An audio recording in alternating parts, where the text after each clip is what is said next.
What makes someone likable? Is it the way they move their body, their facial expression, something they've said? What if it's all of those things? If you've struggled in social settings, you are not alone. I understand this struggle deeply. But over the years, I've spent a ton of time learning why some people seem to be more likable than others. Turns out it is all to do with how you move your body, your face, and your behavior in conversation. This is the really important part. What you do or don't do with any of these things can dramatically change whether someone likes you or doesn't.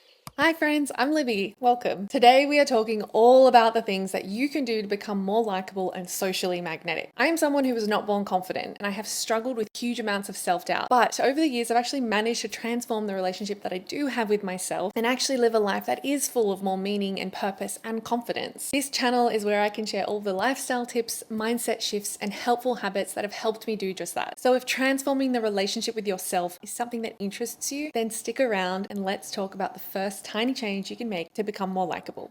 Eye contact. People often say that eyes are the windows to the soul, and you're going to believe this is true when you hear all the reasons why people actually say this. Eyes reveal a huge amount about someone, and you're probably familiar with that feeling when you can get a read on someone by simply making frequent and sustained eye contact with them. When you are able to make meaningful eye contact with someone, it deeply connects us to them because our brain begins to release oxytocin, which is the relationship bonding chemical. Eye contact also helps us determine whether we are trusting of someone or whether we're not, because our eyes give us non-verbal signals that make us feel at ease or make us feel full of tension. We've also used these cues since the dawn of time. By scanning the room, you can get a sense of a threat or an opportunity simply by just the visual feedback that your eyes are giving you. I could honestly go on forever. There is an endless list of why making eye contact increases your likability with someone, but there is one last important one that I'll cover. Regular and sustained eye contact actually helps us regulate emotions with someone else. So if you consider becoming more likable in social situations, by offering people calm eyes, proper eye contact, you can actually help people feel at ease, feel more relaxed, feel more joyful, and they're going to naturally want to be around you more because they like how they feel around you. And this is an amazing way to help become more likable in the eyes of so many other people. Eye contact doesn't have to be daunting because there is a very simple method you can use. All you need to remember is to make eye contact for 3 to 5 seconds, then look away, come back, and maintain eye contact again for another 3 to 5 seconds. And then you just rinse and repeat that cycle for the entire conversation. Next up, how you hear and respond to people in conversation. How you respond to someone in conversation says a lot about how you're listening to that person. And there are 2 types of people that I've found exist in conversation. The first type of person is the one that responds or interjects by forcing their worldviews or opinions onto you, or flipping the conversation around so now it is all framed about them. I like to call this type of communicating listening to speak. Then there's the second type of person. They don't respond immediately and they don't interject or interrupt you with their own worldviews, beliefs, and opinions, but instead they respond by asking a follow-up question, or they make a considered remark about something that you've said in order to pull on a conversation thread. I like to call this type of communication listening to hear. I'm sure you've experienced both of these types of communicators in life, and you would know how different those experiences are on the receiving end. When you actively listen and respond to someone in conversation by pulling on a conversational thread, you give people permission to take up space in the conversation. This creates room for people to open up, to express vulnerabilities, dig deeper into some of their thoughts and opinions, and this ultimately allows someone to feel seen, heard, and supported by us. This is so important in conversation because what we're really doing here is allowing the other person to feel safe in our presence. And that is huge when we're trying to build rapport and trust and connection. And these are the incredibly important emotional responses that we want people to have when they're in conversation with us. So I have a little game for you. Next time you're in new conversation with someone, make it an experiment to pull on a conversational thread. Instead of responding right away with your own opinions and your beliefs, ask the person something interesting that you've just learned about what they've said in conversation. I guarantee this person will feel more heard and seen in the conversation, and at the same time will help to train you to become a more active listener and responder. This is an incredibly important life skill when we want to become more magnetic to others, but also when we want to build inner belief and confidence in ourselves. Body language. We all know what body language is. It's the way that we move our body when we are reacting, engaging, and contributing to conversation. But did you know that 93% of all communication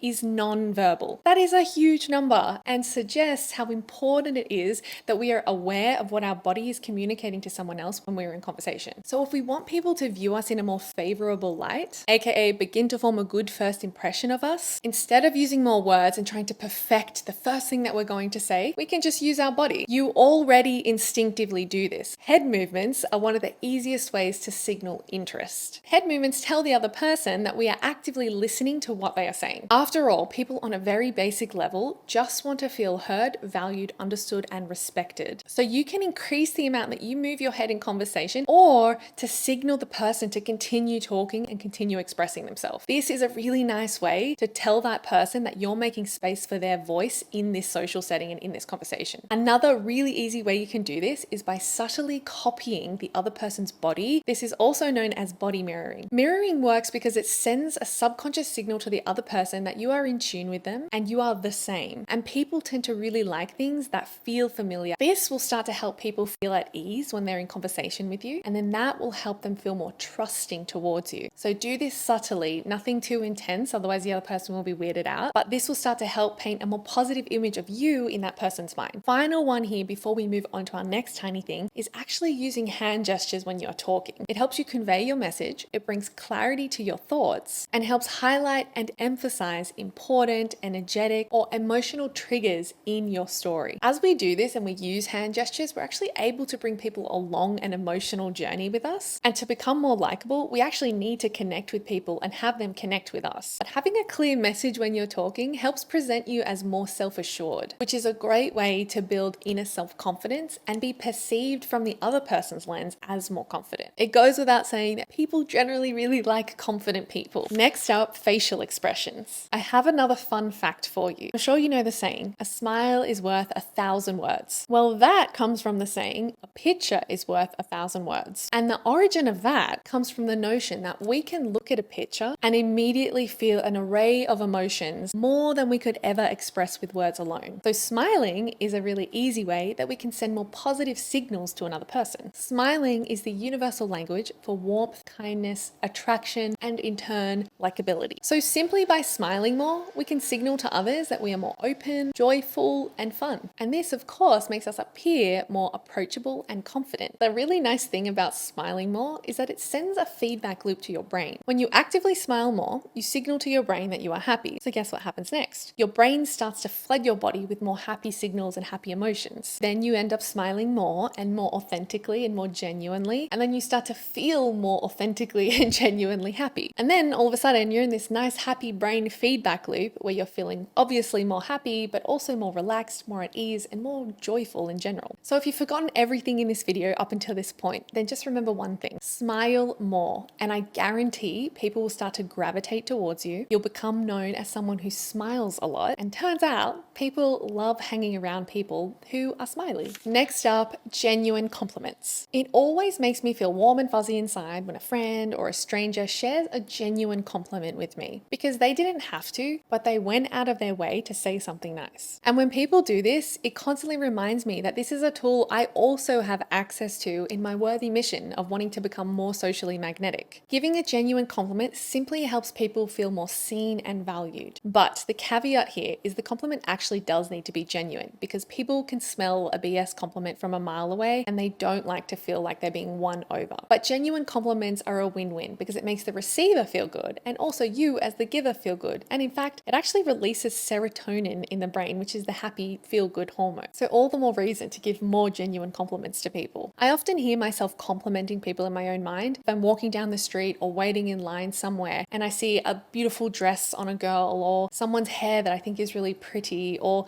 something about someone that I'm like, wow, that looks so nice. But then I stop there and I don't do the really valuable step of actually saying the compliment out loud. And that is a missed opportunity for connection. But these are the exact type of compliments that are perfect to give to others because they are actually genuine. Next time you're in a new social setting, say out loud, aka compliment the person that you're with on the very first thing that you notice about them that you find interesting, beautiful, intriguing, or admirable. Then come back and leave a comment and let me know if you believe that it changed the dynamic of the relationship and the conversation. Spoiler alert, I already know that it did. Next up, posture. Posture is not to be forgotten and not to be confused with body language. Although similar, they are different. Good posture can signal all the right things to people: enjoyment, intrigue, engagement, and of course, confidence. Everything that helps paint a more positive image of you in someone else's mind. Poor posture, on the other hand, can be a silent sabotager. It can signal that we are closed off, that we are aloof, that we are disinterested and disengaged, and of course, lacking confidence. All the things you don't want someone to think of you as when you want to come across as more likable. Very simply, I like to think of posture as chin slightly up, neck exposed, chest open, shoulders back, and arms to the side. If you think about an animal like a dog, when they are feeling safe, trusted, and supported by their owner, they tend to expose their belly. And humans are kind of honestly the same. So if we take this into consideration, I like to slightly expose my neck and my chin and my chest area to signal to another person that I am willing to be more open and share my vulnerable side. This is really important because it strengthens how trustworthy people believe us to be. And trust is a key factor in becoming more likable and magnetic to others. Then of course we have the shoulders and the arms, which are great ways we can signal openness and more confidence. I'm sure you've been in conversation with someone who is slouched over in their chair, who might be turned away from you, or is crossing their arms and completely blocking their body from conversation with you. It doesn't feel very good most of the time, and sometimes it can even feel kind of disrespectful. So to avoid doing that, I have a nice little practical thing that I like to do to help remember to maintain good posture. All I do is simply imagine that I'm slightly squeezing a tennis ball between my shoulder blades, and then I want to get that tennis ball all the way down to the ground. This helps to pull my shoulders back, but also relax them down a little bit so that I'm looking like I'm relaxed and not having my shoulders up here and looking all tense and weird. The nice thing about this is when you pull back your shoulder blades, your arms are naturally going to want to fall by your side. It feels really awkward to bring your arms in front of your body when your shoulder blades are retracted and being pulled back, which is perfect. That's the ideal posture. You want your shoulders back and arms by your side, away from the front of your body. That brings us to the end of the 5 tiny ways that you can increase your social presence, become more likable and more magnetic. If you're still here, then I have a beautiful little quote to end on that summarizes everything, and I'm pretty sure you've heard this one before. People will forget what you said, people will forget what you did, but people will never forget how you made them feel. This quote summarizes everything in this video. People ultimately want to feel seen, heard, supported, valued, and understood. And if we can help people feel like this in the way that we approach social situations, it will automatically help us be perceived as more likable in the mind of someone else and help us build more confidence and overcome the doubt that comes creeping in with new social situations. Social skills are just that. They are simply skills. Some people are naturally great at these social skills and others need to work on it, and that is totally fine. I am someone who has had to work on these things and actively practice them when I'm in social situations. But the more I do practice these things, the more rewarding it becomes,